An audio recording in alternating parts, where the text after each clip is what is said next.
स्वागत है, आप देख रहे हैं कहानी कुर्सी की। संसद के बाहर मौजूद है हम विजय चौक पर, और संसद में इस वक्त जबरदस्त आप कह सकते हैं घमासान दोनों पक्षों के बीच देखने को मिल रहा है। संसद तो नहीं चल पा रही है, लेकिन दोनों पक्ष अपनी अपनी मांग पर जरूर अड़े हुए हैं। विपक्ष का कहना यह है, जिनके कि कल 14 सांसदों को निलंबित कर दिया गया संसद के अंदर हंगामा करने को लेकर के, कि गृहमंत्री आए, दोनों सदनों में आकर वो जवाब दें और प्रधानमंत्री को भी सदन में आना चाहिए। सदन में जो चूक हुई है, जिस तरीके से 2 लोग अंदर दाखिल होने में कामयाब हो गए और उसके बाद उन्होंने वो स्मोक स्प्रे कर दिया सब जगहों पर, विपक्ष का कहना है कि इतनी बहुत बड़ी चूक है और वो व्यक्ति जो हैं हत्यारे हो सकते थे, आतंकवादी हो सकते थे, उनके पास से जो गैस मिली है वो कोई जहरीली गैस भी हो सकती थी, कोई बायोलॉजिकल वेपन हो सकता था, और अगर ऐसा होता तो आप समझ सकते हैं कि कितना बड़ा वहां पर नुकसान होता, कितनी जानें जाती। इसलिए इस मामले को लाइटली नहीं लिया जा सकता और सरकार इस मामले को रफा दफा कर देना चाहती है, इस मामले को तूल नहीं देना चाहती। लेकिन विपक्ष अड़ा है कि गृहमंत्री आए और जवाब दें दोनों सदनों के अंदर। दूसरी ओर सरकार बार बार यही कह रही है कि यह मामला जो है, जहां तक लोकसभा की सुरक्षा का मामला है, कि लोकसभा सचिवालय और स्पीकर के अंतर्गत आता है, और स्पीकर पहले ही कह चुके हैं कि मामले की जांच करवाई जा रही है और वो जिम्मेदार हैं हर एक सांसद की सुरक्षा के लिए। लेकिन फिर भी विपक्ष अड़ा है कि इस पर गृहमंत्री को बोलना चाहिए और प्रधानमंत्री को सदन के अंदर आना चाहिए। आज भी बहुत बयानबाजी हुई है, लेकिन पहले आपको हम दिखाते हैं अधीर रंजन चौधरी, जो कांग्रेस पार्टी के लोकसभा में नेता हैं, जिन्होंने कल ये कहा था कि ये देश का गुस्सा है जो सदन के अंदर इन युवकों ने निकाला था।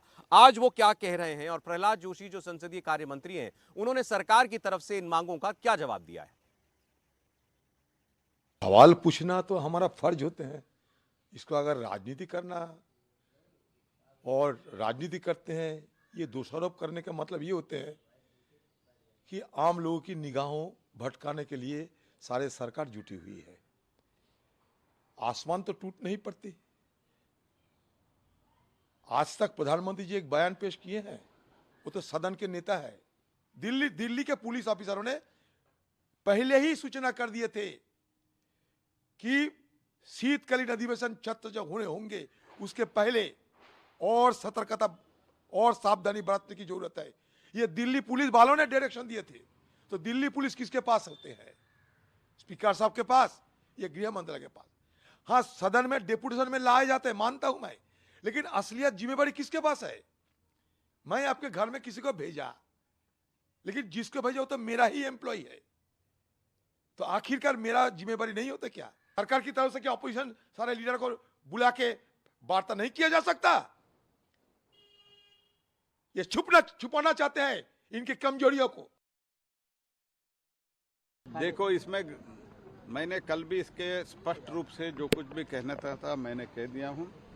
ये टोटल ये दोनों बिल्डिंग जो है, ये स्पीकर के अधीन आता है, स्पीकर के कार्यक्षेत्र में आता है। स्पीकर साहब ने जो कुछ भी आदेश दिया सर्वदलीय बैठक बुला के, वो आदेश सरकार इन लेटर एंड स्पिरिट हम फॉलो कर रहे हैं।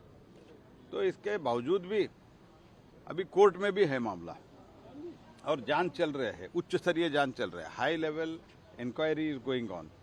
इसके ये सब चलते हुए इस बीच में हम सदन चलाने न देंगे।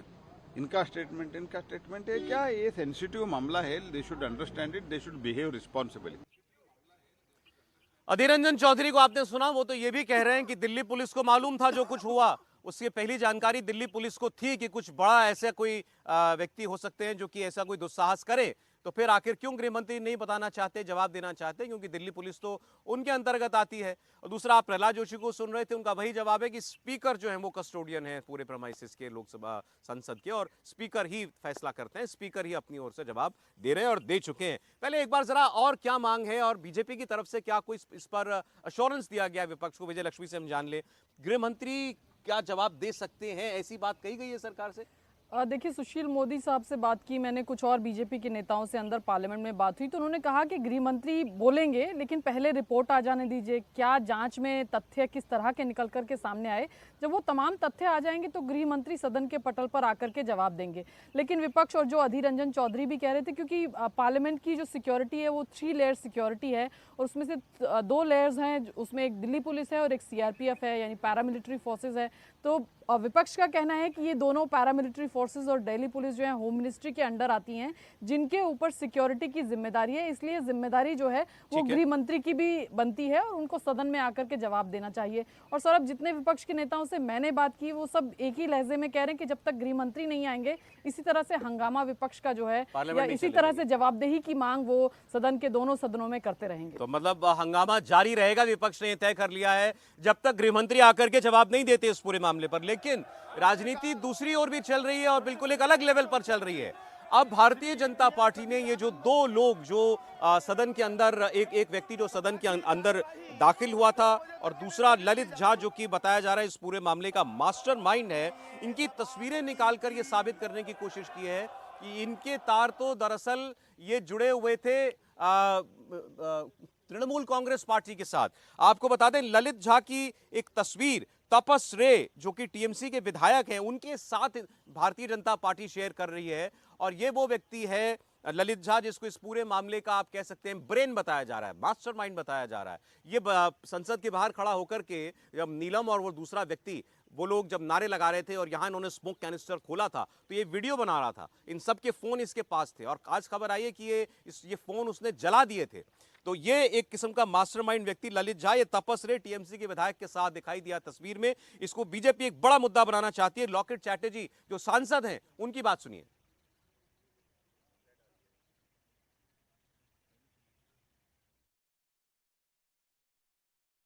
ये ललित झा के साथ ये देखिए टीएमसी का विधायक है। बहुत दुख की बात है जब हम लोग मतलब क्या टेररिस्ट का हम लोग हमला जो भी बोलते हैं होता है, उसके साथ तापस राय, ये टीएमसी विधायक तापस राय है, उसका क्षेत्र का एमपी है सुदीप बंदोपाध्याय, नॉर्थ कोलकाता का एमपी है। तो ये तापस राय है, इनके साथ जो इनका ललित झा का जो मास्टरमाइंड है, पूरा जो कल ऑपरेशन हुआ उसका मतलब डायरेक्टर था ये पूरा एकदम सब कुछ किया, उनका प्लान माफिक हुआ है। तो मतलब टीएमसी इतना बड़ा बात कर रहे हैं। जब हम लोग देखते हैं कि कोई देश विरुद्ध काम करते हैं, टुकड़े टुकड़े गैंग जो है वो काम करते, उसके साथ टीएमसी का तो जोग होगा ही होगा, कनेक्शन होगा ही होगा। आज पूरा स्पष्ट हो गया। हम लोग चाहते हैं कि दिल्ली पुलिस इसका पूरा जांच करे। तो ललित झा इस हमले के मास्टरमाइंड के साथ टीएमसी के विधायक की तस्वीर आ गई तो बीजेपी ने इसको मुद्दा बनाया। इतना ही नहीं, एक व्यक्ति, एक वकील, इसका नाम है असीम सरोड़े, ये व्यक्ति इन सारे आरोपियों का केस लड़ने के लिए सामने आया, कहा कि इनका मुकदमा मैं लड़ूंगा। और उस व्यक्ति की तस्वीर बीजेपी के नेताओं ने खोज निकाली राहुल गांधी के साथ। राहुल गांधी की भारत जोड़ो यात्रा में यह व्यक्ति एडवोकेट असीम सरोड़े शामिल हुआ था। ये तस्वीर शेयर की है बीजेपी के सोशल मीडिया विंग के हेड अमित मालवीय ने और इसमें लिखा है कि उन्होंने कि असीम सरोड़े जो कि इन आरोपियों के केस लड़ना चाहता है संसद में घुसने वालों के, वो राहुल गांधी की भारत जोड़ो यात्रा में उनके साथ शामिल हुआ था। लेकिन असीम सरोड़े का क्या कहना है ये भी देख लीजिए। वहाँ पर घुसकर कुछ इस तरह की कार्रवाई करना ये बहुत ही गलत है, उसके लिए उनको सजा होनी चाहिए। लेकिन जिस तरह के प्रावधान कानून के उनके ऊपर लगाए जा रहे हैं वो गलत है, ऐसा मेरा कहना है। इसलिए हम अमोल शिंदे के साथ रहेंगे, अमोल शिंदे को हम कानूनी तरह की मदद करेंगे। एफआईआर में जो कलम लगाए जा रहे हैं वो सही है क्या, ये देखेंगे। उनको जामीन मिलना चाहिए, उसके लिए प्रयास करेंगे। अगर हम हमेशा नहीं जा सकेंगे दिल्ली में क्योंकि केस चलेगा, तो हम वहाँ के कुछ हमारे वकील दोस्त हैं उनको कांटेक्ट करके उनके साथ उनको जोड़कर उनको कानूनी सहायता देंगे। असीम सरोड़े ये आरोपियों का केस लड़ना चाहते हैं और ये कह रहे हैं कि उन्होंने जो किया वो गलत था, उसकी सजा उनको मिले, लेकिन उनके ऊपर जो धाराएं लगाई गई हैं वो गलत हैं, ज्यादा सख्त हैं। यूएपीए का केस लगाया गया है जो अमूमन आतंकवादियों के ऊपर चार्जेस लगते हैं, उस किस्म के चार्जेस इनके आरोपियों के ऊपर लगाए गए हैं जो संसद के अंदर दाखिल हुए थे। समीर जी, सबसे पहले बीजेपी की कोशिश तस्वीर दिखा करके आरोपी की और ये आरोपियों के वकील की कि ये कहीं ना कहीं कांग्रेस की पार्टी के साथ या तृणमूल कांग्रेस के साथ जुड़े हुए थे। क्या ये एसोसिएशन केवल एक तस्वीर से आप समझते हैं कि ये बताना वाजिब बात है? देखिए, भारतीय जनता पार्टी के लोकेश चटर्जी ने ये बताया है कि भाई टीएमसी के साथ उसके संबंध थे, फोटो बताए।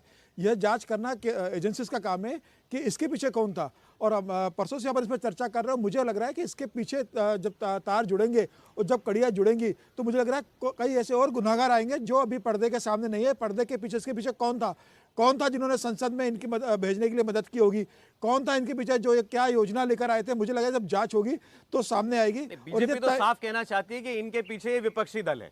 हो सकते हैं ना, जांच होना चाहिए ना। अगर भारतीय जनता पार्टी कह रही है और फोटो के द्वारा ये प्रूव हो रहा है कि उनके विधायक के साथ, टीएमसी के विधायक के साथ इस झा का कोई संपर्क रहा होगा, तो मुझे लग रहा है इसकी तह के अंदर जाना चाहिए। एजेंसियां जांच करेगी और मुझे लग रहा है एजेंसियों ने उनकी कस्टडी उनको मिल गई है, 7 दिन का रिमांड मिल चुका है। जांच होगी, कई और जानकारी आएगी, कई और अरेस्ट होंगे, कई और लोगों को पूछताछ के लिए बुलाया जाएगा। तो मुझे ऐसा लग रहा है कि इसकी जब पूरी जानकारी होगी, तथ्यात्मक जानकारी होगी और जो सच्चाई होगी सामने आएगी। लेकिन इतना है कि इनके पीछे कोई ना कोई और मास्टरमाइंड है ये अकेले काम नहीं कर रहे थे, जो पीछे काम कर रहे थे, जिन्होंने इन्हें पैसा दिया होगा, जिन्होंने इन्हें भड़काया होगा, जिन्होंने इन्हें सारी सुविधाएं उपलब्ध कराई होगी और इनका ब्रेन वॉश किया होगा, वह सामने आना चाहिए कि इनके पीछे कौन है। तब मालूम पड़ेगा कि किस तरीके से संसद पर हमला करने की रणनीति बनाई गई, केंद्र सरकार को बदनाम करने के लिए और मोदी की लोकप्रियता को बदनाम करने के लिए, और ये बताने के लिए कि भारतीय संसद के अंदर किस तरीके से लोग घुस सकते हैं। मुझे लग रहा है इसकी पूरी तहकीकात होना चाहिए और जल्दी दूध का दूध पानी का पानी होगा। ऐसी अभी तक जानकारियां आई हैं। दूसरा ये स्पेशली लखनऊ जाकर के खास किस्म के जूते इन लोगों ने बनवाए, उन जूतों के अंदर कैविटी क्रिएट करवाई, जगह बनाई उसके अंदर, ताकि उसमें वो स्मोक कैनिस्टर जो है वो रखे जा सके और वो इनको फिर पार्लियामेंट के अंदर ले जा सके। दिल्ली पुलिस ने कल कोर्ट में इनकी रिमांड मांगते हुए अवनीश जी ये कहा था कि ये एक आतंकवादी हमला है। और आज एक व्यक्ति इनका केस लड़ने के लिए भी पहुंच गया। उसकी तस्वीर राहुल गांधी के साथ दिखाई दे रही है, दूसरे आरोपी की तस्वीर टीएमसी के विधायक के साथ दिखाई दे रही है। सवाल यह है कि संसद की सेंधमारी के पीछे क्या कोई राजनीतिक दिमाग था? सौरभ जी, एक बात बड़ी साफ सी है, ये लोग, मैं सिर्फ तस्वीर के आधार पर नहीं कह रहा हूँ, आप अदरवाइज देखिए जिस तरीके से वो वकील साहब आए जो राहुल गांधी की यात्रा से जुड़े हुए थे या वो टीएमसी के, ये आम जनता की आवाज़ के रूप में नहीं, ये विपक्षी इससे पहले भी दिख चुका है, इनके कई वक्तव्य आ चुके हैं, ये सारी आ चुकी है। इम्पॉर्टेंट बात क्या है सौरभ जी, जो हम लगातार जिसको मिस कर रहे हैं, अगर ये भारत की सरकार की नीतियों के खिलाफ लगातार ये इकट्ठे हुए थे तो इनको संसद के अंदर घुसने के लिए किसी विपक्षी सांसद से पास लेने की ज़रूरत होती, वो उनके लिए ज़्यादा स्वाभाविक था। लेकिन ये बीजेपी के सांसद के पास क्यों गई, ये इसमें कुछ सुनियोजित नज़र आता है कि नहीं आता, ताकि किसी भी तरीके से इस षड्यंत्र में जिसने भी दिमाग दिया, वो कोई राजनेता भी हो सकता है, कोई राजनीतिक सोच वाला व्यक्ति भी हो सकता है, कि किसी बीजेपी के नेता से, बीजेपी के एमपी से ये पास लेना चाहिए ताकि इस पूरे घटना की जिम्मेदारी विपक्ष पर ना आ जाए। इतना सोच समझ के काम किया गया है। आप सिर्फ जूते की बात कर रहे हैं, मैं कह रहा हूँ इससे भी ज़्यादा राजनीतिक जो दूर की सोची है कि किसी न किसी तरीके से बीजेपी के एमपी से अंदर घुसने का पास लेना चाहिए ताकि विपक्ष के आ जाए। इसलिए जब अधीर रंजन चौधरी कहते हैं कि पहले से मालूम था दिल्ली पुलिस को, दिल्ली पुलिस की अलर्ट आती है, लगातार आती है, पुन्नू की भी धमकी आई थी, लेकिन आप सौरभ जी एक बात बताइए कि वहाँ उस गैस में एंथ्रेक्स भी हो सकता था, उस गैस में कुछ और भी हो सकता था, प्लास्टिक के रूप में कोई और वेपन, बायोलॉजिकल जैविक हथियार भी हो सकता था। तो इसमें किसी भी तरीके की ये बात सोचना कि ये आतंकवादी हमला नहीं था, ये कतई इसको गलत नहीं कहे। बिल्कुल घुसना, यही बात आप कह रहे हैं, ये जिम्मेदारी सरकार ले। और वो ये कह रहे हैं कि वो भी कह रहे हैं कि भाई कोई भी गैस लीक करा सकता था वहां पर जाकर के, अगर कोई। मैं इसलिए कह रहा हूं कि आज एक बात वो कह दें, विपक्षी दल आज कहे ना कितना बड़ा खतरा था, तो यूएपीए लगाना बिल्कुल ठीक है इन पर, ये विपक्षी दल कहें। अभी देखना ये सारे मिलकर कहेंगे कि नहीं ये तो भटके हुए नौजवान हैं, इनको यूएपीए, अभी हरियाणा से उसके लिए कहा था भूले भटके नौजवान, हाँ, कहा था ना, कहा था। तो फिर मैं कह रहा हूं आपको कि अगर ये इतनी बड़ी घटना है जिसकी जिम्मेदारी देश के गृह मंत्री को लेनी चाहिए, तो विपक्ष की तरफ से इनके बचाव में, इनकी सहानुभूति में उतरने का क्या कारण है? दोनों तरफ से कौन खेलता है ये बता दीजिए। और क्यों ऐसा हुआ कि ये विपक्ष की आवाज़, महंगाई, बेरोजगारी, ये सब के लिए हम आए हैं, हम तो आवाज़ उठाने वाले हैं, ये जनता की आवाज़ है, जो जनता की आवाज़ तो विपक्ष उठा रहा है ना, तो विपक्ष के किसी सांसद से एमपी पास लेते ही नहीं, लेकिन नहीं, वो उसमें जवाब ये दिया गया था कि जो व्यक्ति जिसने पास लिया, मनोरंजन शायद, वो उसके पिता जो है मैसूरू के, उसके पिता प्रताप सिम्हा को जानते थे और इसलिए उसको लगा कि यहाँ से मुझे पास मिल सकता है। बात ये नहीं है, बात ये है कि जानते थे, ये बात अलग है, लेकिन किसके का, वो तो उनको तो उनकी आवाज़ थे ना विपक्ष की, ज़्यादा स्वाभाविक था उसके द्वारा लेना। ठीक है, ये तो बड़ा स्वाभाविक है। जोड़ देता हूं सौरभ जी। हाँ जी, मेरा कहना है कि अधीर रंजन चौधरी लगातार ये कह रहे हैं कि सरकार जिम्मेदारी ले। कल लोकसभा स्पीकर 2 बार बोल चुके हैं ओम माथुर कि ओम बिरला कि यह हमारी जिम्मेदारी है और सुरक्षा में चूक हुई है। अमित शाह जी भी इस बात का जिक्र कर चुके हैं कि सुरक्षा में चूक हुई है और भविष्य में इस बात की सुनिश्चित की जाएगी ऐसी घटना ना घटे। यही विपक्ष आप देखिए मणिपुर के समय प्रधानमंत्री मोदी के बयान को लेकर लगातार हंगामा करता रहा, पिछला सत्र पूरा चलने नहीं दिया और जब प्रधानमंत्री मोदी लोकसभा में बोलने के लिए आए तो पूरा विपक्ष सदन से वॉकआउट कर गया। मुझे लग रहा है कि लोकसभा की सुरक्षा लोकसभा सचिवालय और लोकसभा स्पीकर के अंतर्गत आती है। इसमें केंद्रीय गृह मंत्री का बयान देने की जरूरत नहीं। जब लोकसभा स्पीकर बार बार कह रहे हैं कि सुरक्षा मेरी जिम्मेदारी है, सभी सांसद सुरक्षित रहे, इसकी व्यवस्था सुनिश्चित करना इस बात का क्या जवाब देते हैं विपक्ष के लोग कि भाई स्पीकर कह चुके हैं कि मेरी जिम्मेदारी है ये? देखिए अभी एक मानिकम टैगोर हैं जो सस्पेंडेड एमपी हैं सौरभ, उनका ट्वीट आया है। अब इस ट्वीट को अगर आप देखें तो वो साफ लिख रहे हैं कि जब 2001 में हमला हुआ था तो उसी रात प्रधानमंत्री का स्टेटमेंट आ गया था और 18 दिसंबर को जो है होम मिनिस्टर का स्टेटमेंट आ गया था, लेकिन 2023 में प्रधानमंत्री भी चुप हैं और होम मिनिस्टर भी चुप हैं। तो और बजाय कि कोई स्टेटमेंट आए 13 एमपीज़ को सस्पेंड कर दिया गया है स्पीकर के द्वारा।